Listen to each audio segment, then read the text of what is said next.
Sometimes we laugh, sometimes we cry, but I guess you know now, baby. Hi guys, welcome back to my YouTube channel. If you're new, welcome to my channel, and please don't forget to hit the subscribe button. But if you are a regular, welcome back. Welcome. I haven't even started this video, but get right into it. As I've said before, I'm still working on the consistency. I said I was gonna be consistent, guys. I'm working on that. I'm not perfect. I'm human and I make mistakes. I'm still working on the consistency. But then when it comes to the content, I did promise that I'm gonna be providing you guys with different content, like I'll be doing sit downs, I'll be doing vlogs, travel vlogs, I'll be doing, and I'm here delivering. So at least I'm like, anyway, so I've been living in Algeria for 4 years now, and that's why I feel like 4 years is a lot, and I feel like I'm qualified to be telling you about my experiences. Yes. So the first thing, there's obviously always like the good side and the bad side. So I'm gonna be starting with the good side, guys. So number one is the education system in Algeria. The education in Algeria is almost like it's cheap. So it's almost free, if I should say, because you don't pay for your tuition fee. The only thing you have to pay for every year is your registration fee, and then you have to pay at the residence at the beginning. And even the cost is so cheap, it's affordable. It's very affordable, and you just have to pay for that, and you have to pay for the buses freely. From there, you are living freely in the residence. You're going to school, you're getting your education. So I feel like I really like that about Algeria, because they're making it easier for everyone to like access higher education, like regardless of where you come from, like regardless of your background or anything like that, for sure that you'll be able to like access that higher education. Because in some other countries where you have to like pay for your own tuition and everything, and some people end up not even going to like universities because the families can't afford. In Algeria, everybody can afford to go to school, because that's what you have to pay. And then they have like the buses that are taking you regardless of wherever you are. They'll take you from school. You pay the amount, but like I said, it's almost like free to nothing. And on top of that, they have like a stipend they're giving. Obviously it's like given after 3 months, but like they even give it to black people. If you arrange your papers as well and everything and you submit them, they give it to you too. It's like, it's not a lot, but like it's not the money you budgeted for, and you're still able to like buy certain things that you were lacking and everything. So the second part has to be the cost of living in Algeria. The cost of living in Algeria. This country is like a developed country in Africa, guys. Because if you know what I'm talking about, the cost of living, the transport. I'm not talking about school buses anymore. Transport, just me going to town, me going to like another place, visiting my friends in another district or wilaya or whatever you call. It's so affordable. Like that's why I'm always able to like travel and everything, because the transport is so affordable. I think it's because of the petrol. The petrol is not that much compared to my country, because in Lesotho people are always complaining about petrol prices going up. But like here in Algeria, the transport is cheap. Cost of living, transport is cheap. The food, groceries, it's not hard, because when you buy the food, what I've realized in Algeria is like, when it comes to things that are your needs, things that you need to survive, they'll make it affordable for you. But like when it comes to things that are your wants, they'll make it difficult for you. Because the food, buying grocery in Algeria it's not expensive. The food is cheap, it's affordable. But then when it comes to things like clothes, things that you can live without, trip, expensive compared to my country. Another thing that I like about Algeria is the environment. Please bear in mind, when I'm saying the environment, I'm talking about specifically where I live. Because I'll come to the issue of environment again when I'm talking about things that I don't like about Algeria. Specifically where I live, it's like I wouldn't have chosen any other place in Algeria. Because the people here are so understanding. They are open-minded. They are so welcoming. They are like, when I say people, I don't mean like all of them, but I mean like 90% of the people you meet in my wilaya, they are so understanding, and they're so like, they understand that we are different people. They understand like, this is my tradition, this is your tradition, so you are allowed to be free. Like, this is a free world. Do what you want and I'll do what I want. You know, they understand that the cultural differences, you know, they understand the religious differences, they understand so many things between us that are different, and they allow you to be yourself. So that has in turn helped us in that you're able to be free and be yourself. You don't have to be like, oh, is it? Everywhere you go, you know. And yeah, that's one thing I also like about where I'm currently staying, where I've been staying in Algeria for 3 years. And lastly, the other thing I like about Algerians, they're very supportive. They are very supportive of whatever you're doing. And looking at the support I've been getting in Algeria, that has in turn opened so many opportunities, so many doors. It has opened so many doors for me. I will not explain everything that the opportunities they have opened for me, but because there's like a video coming for that, but like the obvious one being my channel. They are so supportive when it comes to my channel, guys. Like, not just here on YouTube. You just meet people outside. You're vlogging. Oh, what do you do? What do you vlog about? And you explain, you have like that conversation with them, and you tell them, this is what I do on my channel. Have you gone to this place? Have you gone to that place? And that has helped me with information that I needed, because I don't know Algeria. I didn't grow up here. It's not my country, guys. But like, it has helped me get to know other places and have that desire to want to travel there and be able to like produce more content, you know. So I'm really grateful for that support. So let's get to the things that I don't like about Algeria, because so one is the stealing. I don't know if they steal from us because we are foreigners, or they steal to everyone in general. But from what I think they should steal from everyone. My first month in Algeria, first month, they stole my things. I was not here. I was not in this state. I was somewhere else doing my friendship. And I didn't know how Algeria works. These people are professional stealers, guys, because you're literally just standing there. They took your everything and you don't even realize. You don't even know how. You know, when you think you're being careful, you don't know how. Because usually, like, the thing is, like, the way they designed the buses is like they were designed for us to stand. That's the thing. Like, the main transport in Algeria is buses, and the way the buses are designed is just for us to stand. Because like, there'll be few seats and then you stand. Like, there's so many people standing. When you are there standing, you have to be so careful with your bag, because 1 minute they have taken everything. You don't even realize how.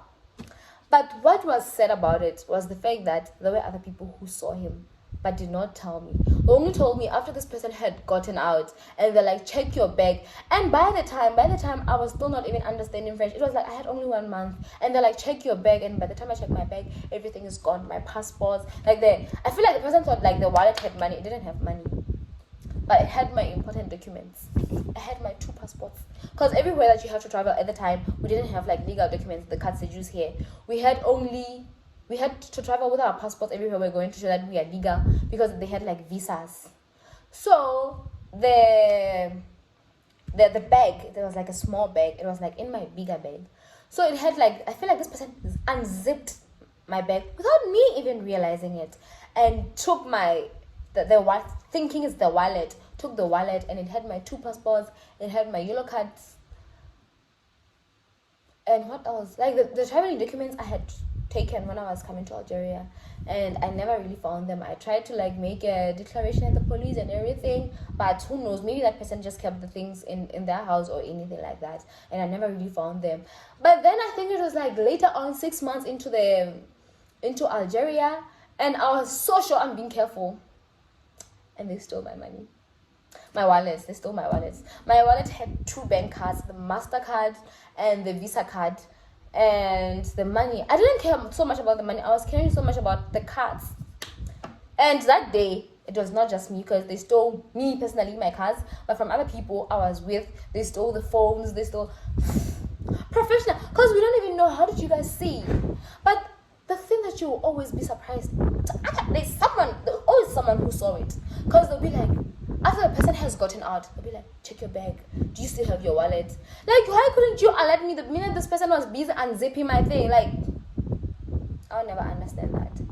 The other thing is the issue of racism. Very, very well, you meet people who are not racist, but you also meet people who are racist. And the issue of racism is like, I feel like we're getting used to it so much that it doesn't even bother me anymore. It bothers me more. I'll tell about like my recent experience. I was traveling. So usually when I travel, because I already know that whenever they stop a bus, whenever they stop like the taxis, not where I'm living, in other places. Because where I'm staying, I can even, like, I literally go to town, I go anywhere, no police will stop me. Literally no police will stop me. But then the minute I travel, I know police there. They're always like stopping black people, because we can't ignore the fact that there are other black people who are living here illegally. So I always feel like they will always want to make sure that we are also legal.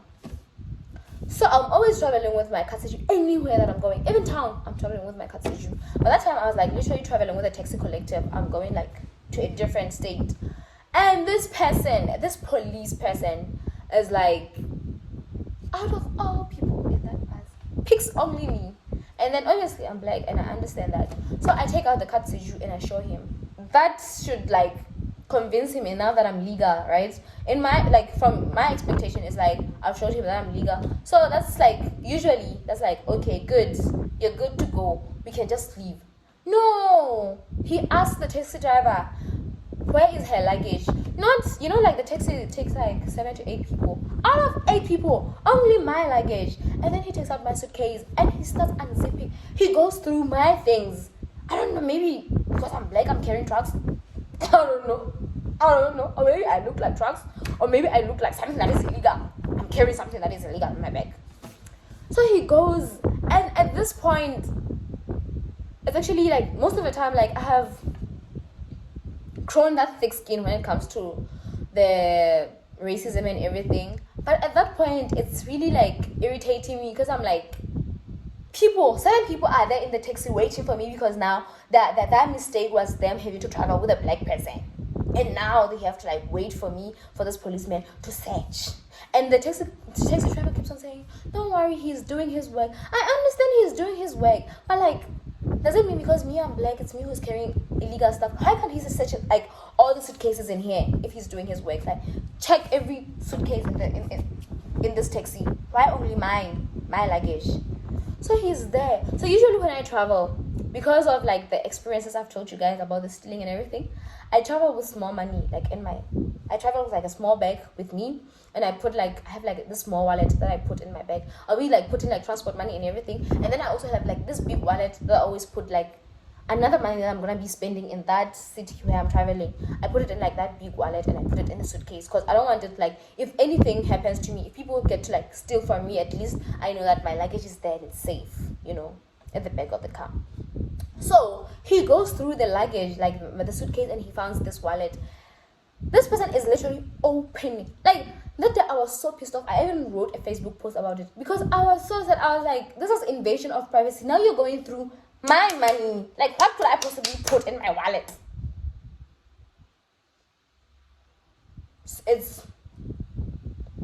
That was like the worst experience I had when it comes to being black in Algeria. My crime has been black. The other issue I don't like about, if you're living in Algeria, just be sure that you get used to being stared everywhere you go. It's like there's so many black people, but it's still like every day, like they have never seen a black person, and everywhere you go, they're like looking at you, you know. But then when you look at them, they have that smiley face they do. Like, if you keep like eye contact, and then they look away. I don't know if that's a good thing or a bad thing, but I'm just not comfortable with that.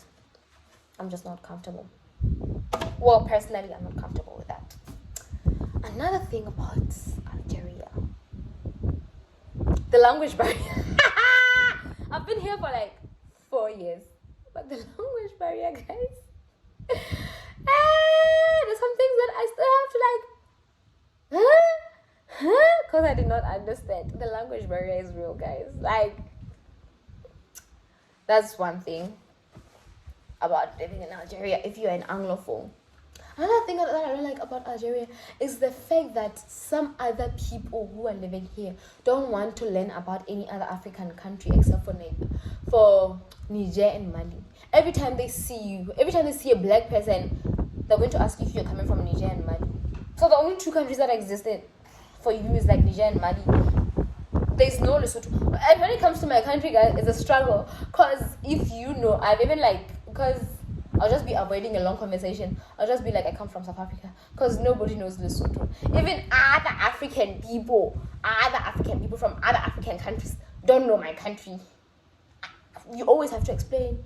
It's a small country and it's landlocked in the middle of South Africa. So my easy thing to avoid a long conversation, I'm just like, where are you from? I'm like, Afrique du Sud, Mandela, and I pass. Long story short. So yeah, that's one other thing. Them not wanting to learn about other African countries, which is also a problem for other African countries. And it's also my problem too, because coming to Algeria is one other good thing that I learned coming to Algeria. It was like, I have learned so many other countries that I knew nothing about. I've gotten to know so many other countries that I knew nothing about. Like, I didn't know that there are 3 Guineas. I didn't know that there are 2 Congos. I didn't know. You know, I'm learning. I'm like, oh, this person will be like, I'm from here. I'm like, oh, it exists. So yeah, I've gotten to like know better about Africa and everything. So yeah, that's one other good thing about Algeria. And another thing, I don't know who said to Algerians that we are in Europe. Algeria is in Europe.